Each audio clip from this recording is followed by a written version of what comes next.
agasobanuye mu V90 nk'ibisanzwe.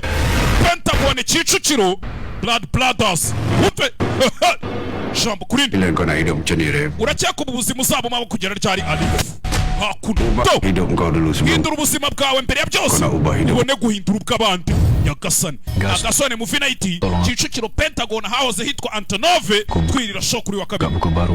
Kazi yaramfashije fungura chapitre y'ubuzima bwanjye cyashya ndi kumwe na Bazulu. Kuva icyo gihe rero nabafashe n'umuryango wanjye. Kuri wa kabiri uko dukomeza gukora ibi bintu niko bizamo ibibazo. Ubuzima bwacu akenshi uba bumeze nk'igikinisho cy'abakire. Akanya kari ko kose wanarasa ibyo nta kintu yabimbwira. Mu gihe cyose tugikorana ibi byose tubiri kumwe ntawe uzatinyuka guhangana natwe. Babisa abavandimwe mu maraso niko filime yizwe Gas. Ndagira ngo nsimbure mwana wanjye uze uyobora akagatsiko kana Gas.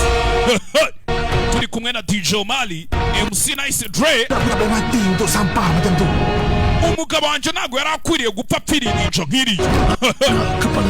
Shaka umutwe wa Shamu muwuzanire.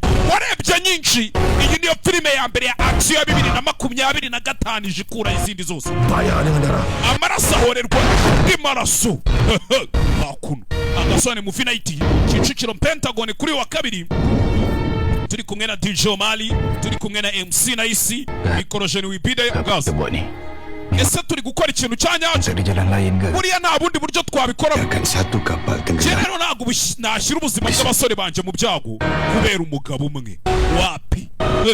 Bebe sinzi wagere hakiri kare turyo show bisa nk'ariko muri aka gatsiko kanyu hari umugambanyi urimo we. Bisa nk'aho hari umugambanyi barimo. Iri joro tugiye guhiga umugambanyi kandi turaza kumubona. Bahise Blood Brothers abavandimwe mu maraso.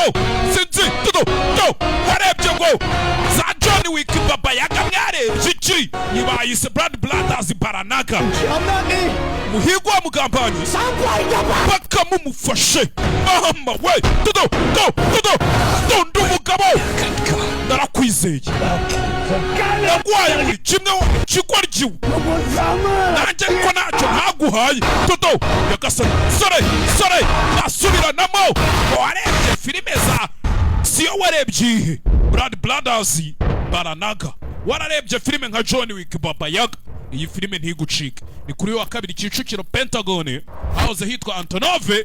Muze twirire show saa 2 mu kadomo PM nishe kuri Mike.